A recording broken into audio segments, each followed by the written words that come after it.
Vous voulez mettre en place un money management fiable? Vous voulez connaître des stratégies de trading simples mais efficaces? Alors achetez mon dernier livre Maîtriser la bourse, un livre indispensable pour réussir en bourse.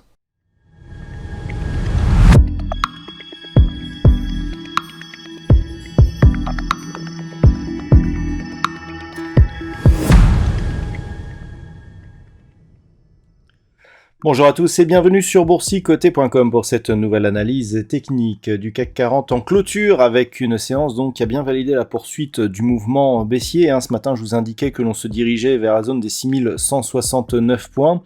Alors on a fait même mieux que ça puisque suite donc à une ouverture sur un gap baissier, alors gap qui a été comblé, on est venu ici au contact de cette zone des 6169 points.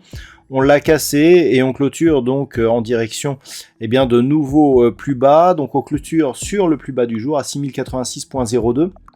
Le CAC 40 perd ce soir 2,75% par rapport à la clôture de la séance précédente. Du point de vue des indicateurs techniques, c'est toujours baissier. On a évolué de manière assez neutre sur les histogrammes du MACD pendant une longue période. Là, on confirme l'émergence ici d'une dynamique baissière. Ce que l'on peut remarquer, c'est que par rapport à l'accélération que nous connaissons sur les cours, on est vraiment sur une phase ici où il n'y a aucun signal de survente ou d'excès. Donc la baisse peut continuer au sens des indicateurs, donc des histogrammes du MACD qui évoluent de manière négative, un RSI qui se rapproche de sa zone de survente et des volumes qui sont dans la moyenne mais en baisse par rapport à la séance que nous avions eue vendredi. Donc alors cette séance elle est consécutive à des inquiétudes qui sont toujours les mêmes. La semaine dernière donc avec l'annonce de hausse des taux, les chiffres du chômage, les taux obligataires qui sont en train de remonter. On avait déjà donc cette inquiétude qui avait provoqué un mouvement baissier. Toujours pareil, on a Vladimir Poutine qui remet toujours un peu plus d'huile sur le feu. Donc tout cela entretient, mais je dirais une inquiétude latente et des marchés qui sont dans l'incertitude, ils baissent. Et donc c'est ce que l'on confirme aujourd'hui.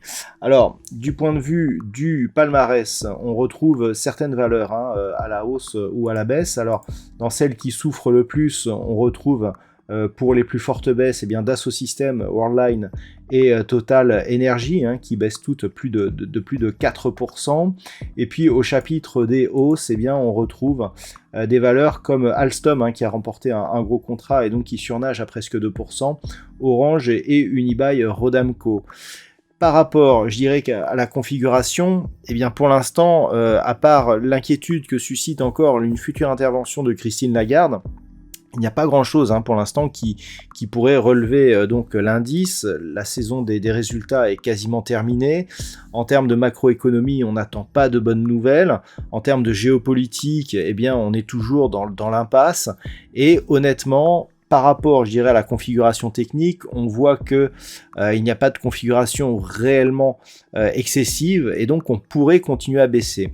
D'un point de vue technique, la cassure ici de la zone des 6169 points conjointement au retracement de Fibonacci ici à 61,8% qui se trouvait quasiment sur le même niveau, nous indique que par rapport ici à la précédente dynamique haussière, on a désormais une perspective de retracement total de la dynamique et donc comme objectif majeur, cette zone ici des 5756 points.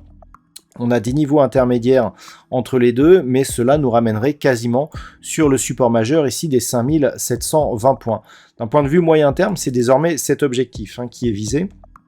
Et hormis sur quelques rebonds techniques, on ne voit pas comment le CAC 40, pour l'instant en tout cas, aurait la force de se retourner.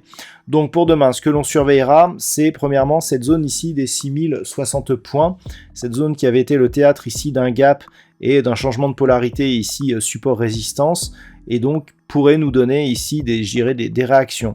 Ensuite, on a la zone des 5890, 5796 points, et donc cette fameuse zone des 5720 points. Par rapport à une éventuelle reprise haussière, les niveaux sont relativement loin parce que désormais, pour repartir ici, pour changer le sens de la dynamique, il faudrait casser le plus haut ici de cette bougie, ce qui nous donne une zone à 6558,91. Donc on en est très très loin. Il va falloir que les cours se retournent et nous donnent une bonne impulsion de la dynamique pour vraiment avoir ce retournement. Donc pour l'instant, la tendance, elle reste fortement baissière. Pour demain, donc 6060 points, en cas de cassure, on visera 5890 points et on commencerait à avoir une lueur d'espoir ou en tout cas de rebond technique seulement si les cours, après avoir cassé ici la zone des 6169 points, eh bien, ne valident pas cette zone comme résistance. Ça veut dire qu'en cas de franchissement ici de cette zone, puis d'une zone alternative ici proche des 6225 points, eh bien, on pourrait effectivement commencer à penser à un rebond technique. Voilà donc ce que l'on peut dire sur cette configuration pour ce soir. D'un point de vue statistique, alors, jusqu'à présent, on avait effectivement une perspective d'une forte baisse suivie d'un rebond. Là, par rapport aux statistiques, on a une probabilité qui est assez soutenue, c'est-à-dire qu'on a un grand nombre d'occurrences, et en termes d'évolution, eh bien, l'orientation, en tout cas, je dirais, la marge baissière s'amenuise, et on a toujours cette perspective de rebond technique. Donc, selon les perspectives, pour demain, après-demain et jeudi, on serait assez neutre et on commencerait à pouvoir percevoir une hausse, je dirais, significative à partir de vendredi. Voilà donc pour ce soir. Je vous souhaite de passer donc une bonne soirée. On se retrouve dès demain pour d'autres analyses techniques, toujours sur le site boursicoté.com.